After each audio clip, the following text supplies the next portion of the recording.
That's good stuff. Welcome to Magic Hour with Paul Chappell. I just love the internet. There used to be a time if you want to hear stories like the one I'm about to show you, you had to go to a DVD commentary or something. It's just really hard to get behind the scenes. If you want to be a film maker like I wanted to be, and when I was in film school, it was so hard to get these little nuggets of insight. But I'll go ahead and show you what I'm talking about. This is basically Will Smith recounting how he turned down the role for The Matrix. Enjoy. So after we made Men in Black, the Wachowskis, they came in and it was like they had only done one movie. They did a movie, I think it was called Bound. And they came in and they made a pitch for The Matrix. And as it turns out, they're geniuses. But there's a fine line in a pitch meeting between genius and what I experienced in the meeting. So this is the actual pitch that they made for The Matrix. So dude, we're thinking like imagine you're in a fight and then you like jump. Imagine if you could stop jumping in the middle of the jump. Say that again?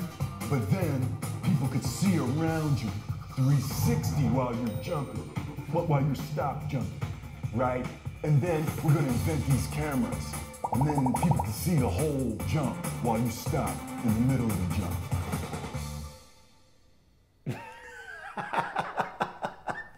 So I made Wild Wild West.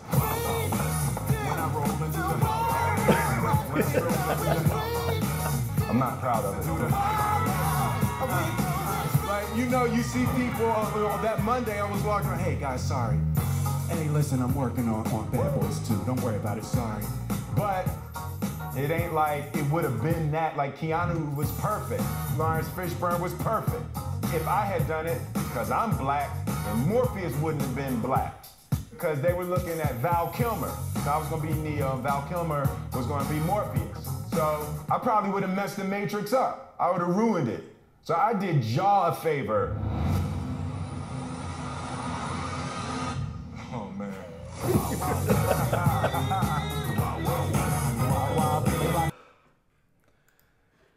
Oh God. Okay, so one little tidbit he provides that I like is the fact that I read this somewhere a long time ago, and I wish I remember where, but there used to be unwritten rule in Hollywood that if you had two black leads, it didn't matter man or woman, whatever, they would consider it a black film. And as a result, they would, judge it accordingly as far as box office returns, whatnot. So the fact that he says that they would have had to recast someone else as Morpheus because if he had been in the movie, he would have been a black lead, so he naturally would have had to have another white guy as a supporting act, in the support role. So that rang very true to me, and it's probably not so much now, but if you look at any movies Eddie Murphy made back in the 80s, just about all of them, he was the only black guy in the room most of the time. He's surrounded by white actors, even though all his movies were blockbusters, but that's why. There was that unwritten rule, and Will Smith is actually probably one of the people who broke that barrier with Bad Boys. And now that door has completely been blown off by movies like Black Panther. So it remains to be seen whether it continues to change as far as diversity is concerned. Because I've said things that were going to change in the past, and they just went back to what they were. Because Hollywood, no matter what they tell you about it being liberal, they are very racist. And some of that racism has to do with the audience they're trying to appeal to. They want to sell to people in the South as well as the North. So a lot of times they'll make racial concessions in movies. So, in fact, I think Will Smith did a I read an article about him not being able to kiss one of his white he's supposed to be, Cameron Diaz was supposed to be in Hitch, and the studios didn't want her in Hitch because he would have had to kiss her, and that's a no-no in movies that are not specifically about racial injustice in Hollywood. If you're doing a movie like Mississippi Burning or something, some racial movie, it's okay to have a black guy kiss a white woman, but if it's in a rom-com, no. So back in the day, they had to get Eva Mendes to replace Cameron Diaz. So that's another little tidbit of racism. And again, Will Smith has kind of helped break down that barrier, because I think he's had white co-stars, white female co-stars. But another thing interesting about that whole story is that it reminded me of how hard it is to pitch a movie, because when I was in film school, I took a class, it was a screenwriting class, and the professor gave us an assignment where we were supposed to pitch our movie. And he didn't give us any guidelines on how to do it. And I remember really being pissed off. I was like, well, isn't that why I'm in school? But he couldn't explain how we're supposed to pitch a movie, because no one knows how to do it. I mean, there's no book about how to do a lot of these things.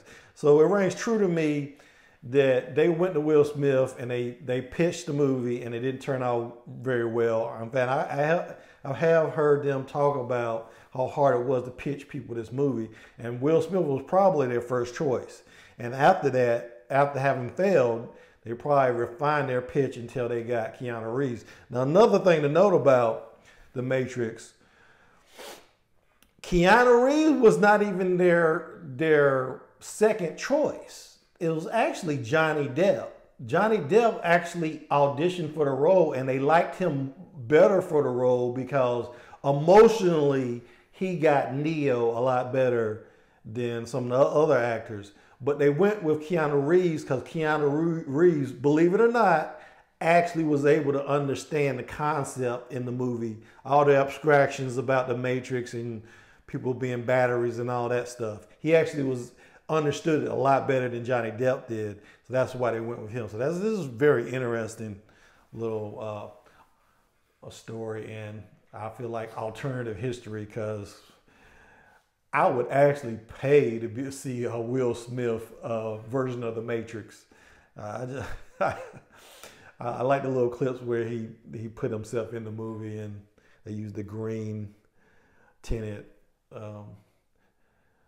cinematography and all that. But as far as alternate history goes, it ranks up there with Back to the Future, because I don't know whether you noticed, Eric Stoltz was supposed to be in Back to the Future. He's if you don't know who he is, he's the drug dealer in Pulp Fiction.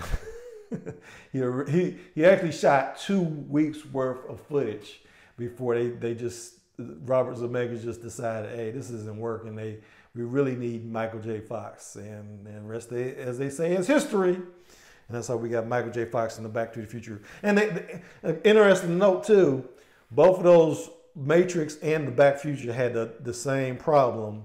They both were self-contained movies, not meant to have, a sequel, because as you probably noticed, they made Neo really, really, really overpowered at the end of that movie. And that's because they did not know they were going to have a sequel. Nobody knows anything in Hollywood. No one knows what's going to be a hit. Same thing with Back to the Future, because I know I've read an interview with Robert Zemeckis saying that if he had known Back to the Future was going to have a sequel, he wouldn't have put Marty's girlfriend in the car. Because for one thing, the girl that played his girlfriend in the original movie didn't come back for the sequels, and they had to get Elizabeth Shue. But also, it just created a complication that he didn't like to deal with in the sequel.